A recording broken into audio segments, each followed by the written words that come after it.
Após uma série de acontecimentos estranhos e de carcaças de animais sendo encontradas sem vida em um vilarejo remoto nas montanhas, um detetive especializado em ocultismo é chamado para investigar o caso. Lá ele acaba conhecendo um garoto misterioso chamado de Dorotabo, pois é isso que veremos no recap de hoje. Então, sem mais delongas, bora pro vídeo.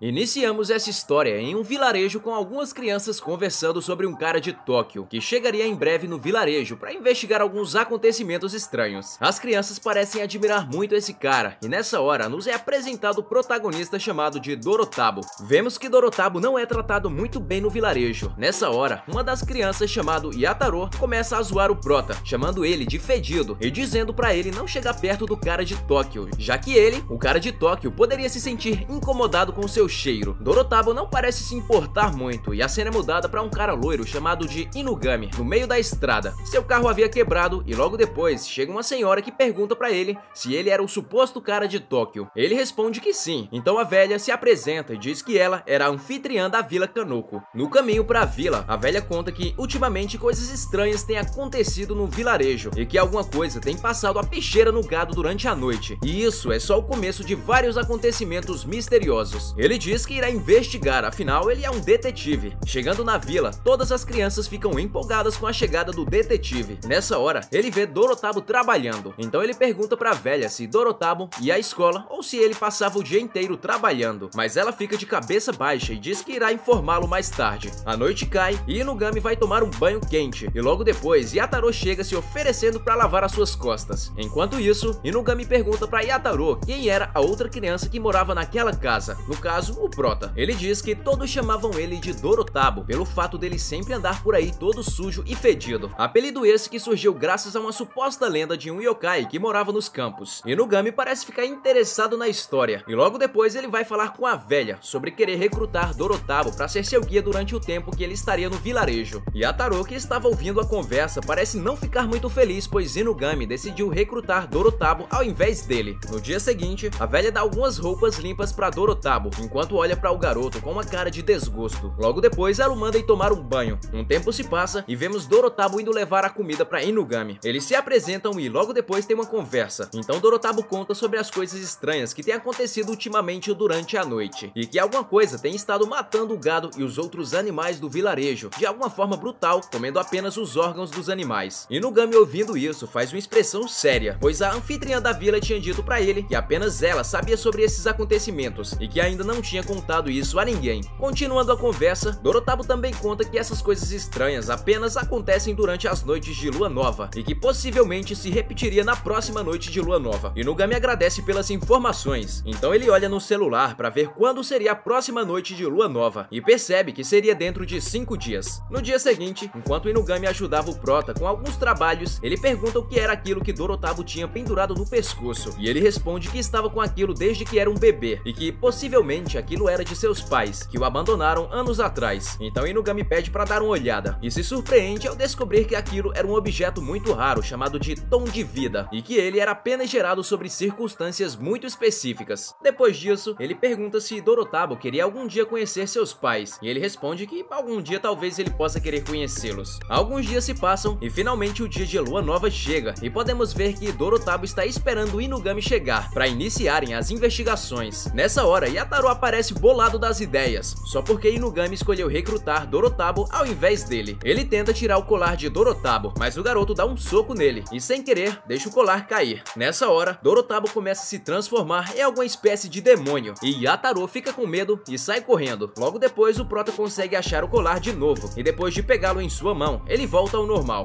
Um tempo se passa e vemos que Inugami chegou até o local e lá ele encontra Dorotabo agachado, dizendo para não chegar perto dele, pois ele não era humano e sim um monstro. Inugami então diz que queria mostrar uma coisa pra ele, e após mostrar sua cauda pra Dorotabo, ele diz que também não era um humano, e sim um assado da Nuke. Ele também diz que Dorotabo era na verdade filho de um Gou e um humano. Ele também explica que no mundo existem não-humanos conhecidos como Kemono. Logo após isso, corta a cena pra Yataro, correndo com medo após ter visto o lado demônio de Dorotabo. Então ele tem alguns flashbacks da vez em que, sem querer, ele acabou matando Dorotabo e saiu correndo com medo, mas que misteriosamente Dorotabo Dorotabo apareceu ileso novamente. O flashback acaba e ele é atacado pelo que parece ser alguns cachorros zumbis, mas ele acaba sendo salvo por Inugami e Dorotabo, que apareceram bem na hora. Depois disso, aparece outro bicho meio zumbi e tenta atacá-los, mas Dorotabo enfia a mão na boca dele e arranca sua cabeça fora. Após um tempo andando, Inugami aponta uma arma para Dorotabo e revela que ele tinha sido contratado para eliminar o Prota. A pessoa que tinham contratado era a anfitriã do vilarejo, que já sabia de tudo sobre o Prota. Antes de finalizá-lo, Inugami pergunta uma última vez se Dorotabo tinha interesse em querer conhecer seus pais, e ele responde que não. Então ele atira no Prota e a cena muda para Inugami avisando pra velha que a missão de eliminar Dorotabo tinha sido cumprida. Logo após isso, a cena muda novamente, dessa vez para Dorotabo acordando no carro de Inugami. Ele parece confuso, então pergunta para Inugami o porquê de ele ainda estar vivo. E Inugami responde que Ghouls não morrem mesmo se você os matar, e que o lugar onde ele atirou já havia sido curado. Depois disso, o Prota pergunta para Inugami onde eles estavam, e Inugami responde que eles estavam em Tóquio. Chegando na casa de Inugami, ele dá algumas roupas para Dorotabo, e logo depois aparecem outras duas crianças, que parecem surpresas com a presença do Prota. Eles se apresentam e descobrimos que o nome deles são Shiki e Akira, e pergunta se ele iria querer trabalhar com eles na agência de detetives Kemono. Ele aceita, então Inugami explica que as outras duas crianças eram iguais a ele, metade Kemono, metade humano. Quem não fica muito feliz de trabalhar com o Prota é Shiki, que nota que Dorotabo estava usando uma de suas roupas. O Prota, sem querer, acaba falando que Akira é muito linda, o que faz Akira ficar bolado, pois ele é, na verdade, homem e não menina. De noite, enquanto o Prota estava indo tomar um banho, Shiki vai até ele para trocar umas ideias e usa sua seda para prender o Prota. Dorotabo tenta se soltar, mas Shiki diz que não tinha como se soltar de sua seda e que se ele continuasse tentando se soltar, a seda iria cortar sua perna. O Prota então puxa sua perna com força e arranca um pedaço, mas ele logo se regenera instantaneamente, o que deixa Shiki espantado. No dia seguinte, todos partem para uma missão e chegando no local, um dos policiais explica a situação para Inugami. A cena do crime era algo deveras nojento, pois parecia que milhares de vermes estavam devorando algumas pessoas. Inugami explica que o nome daquilo era Sanshishu e que, de modo geral, eram apenas criaturas inofensivas que mordem sua pele enquanto você dorme. Ele diz que poderia dar um jeito naquilo, mas que a chance de salvar a vida das pessoas lá dentro era de 50%. Um dos policiais presentes no local fala que alguém já tinha tentado entrar lá dentro, mas que rapidamente foi dominado pelos insetos, e diz que a única forma de acabar com aquilo era botando fogo na casa inteira. A pessoa que estava lá dentro era na verdade a mãe de algumas crianças que também estavam presentes no local, e logo após elas ouvirem que sua mãe seria queimada viva, uma delas entra em pânico e pede para que ajudassem sua mãe. Shiki tenta usar sua seda para impedir que os insetos se mexessem, mas isso não dá certo, e rapidamente os insetos devoram a seda. Então é a vez do Prota entrar em ação, e ele literalmente entra na sala infestada de insetos. Inugami explica para as outras duas crianças que Dorotabo era um demônio sem sangue, ou seja, ele era imortal, e os insetos não teriam efeito nele. Dorotabo consegue chegar até o núcleo da infestação, e após destruí-lo, todos os insetos desaparecem. No final do dia foi tudo resolvido, e após o Prota ver as outras crianças felizes em ver sua mãe, ele sente uma sensação estranha, como se tivesse sido abraçado por seus pais. Quando eles estavam indo embora, aquela criança que tinha pedido para eles ajudar sua mãe vai até eles para agradecer, e Inugami diz para ele que a partir daí ficaria tudo bem. Logo após isso, Dorotabo pergunta para Inugami se ele poderia ajudá-lo a encontrar seus pais, e ele diz que sim. Então a cena muda para Shiki conversando com Dorotabo. Ele conta que sua mãe era um aracne, uma Kemono meio aranha. Dorotabo pergunta se a sua mãe estava viva, e ele responde que não sabia e que não estava nem aí para ela. Depois disso, Shiki vai dormir e a cena muda para Inugami conversando com uma mulher misteriosa no telefone. Ele diz que tinha achado um garoto meio Kemono que parecia ser interessante, e também conta que o garoto possuía uma pedra da vida. A mulher parece ficar interessada. No dia seguinte, Inugami pede para Shiki levar Dorotabo até uma tal de Inari-san. Inugami diz que essa tal de Inari também é um meio Kemono, e também conta que ela possui um certo prestígio dentro da polícia. Depois disso, Inugami chama Dorotabo para um canto e entrega alguma coisa que ele diz ser um amuleto da sorte. Logo após isso, corta a cena para Dorotabo e a rapaziada no local onde essa suposta Inari estaria. Chegando lá, eles são recebidos por uma garota loira, que pergunta qual dos três era Dorotabo. O Prota fala que era ele, então ela fala para ele segui-la até a sala de Inari. Chegando lá, podemos ver que tem uma mulher de cabelo rosa, que se apresenta como superintendente da polícia metropolitana Inari. Ela pede para dar uma olhada na pedra da vida que o Prota possuía, e ele inocentemente a mostra a ela. A garota loira que estava atrás dele simplesmente corta fora a cabeça do Prota, e alguns policiais entram na sala para recolher o corpo de Dorotabo. Ela pede pede pra jogarem o corpo dele fora e levarem a cabeça para o seu escritório. Inari pede pra garota loira dar um jeito nos amigos do Prota que estavam lá fora esperando por ele. Depois disso, corta a cena pra Shiki e Akira que estavam aguardando o retorno do Prota. Nessa hora, Dorotabo volta tranquilamente como se nada tivesse acontecido. Mas o resto dessa história vai ter que ficar para um próximo vídeo. Caso você queira uma segunda parte, deixa aqui nos comentários e se inscreve para não perder os próximos vídeos. Obrigado por assistir, eu vou ficando por essas e até mais.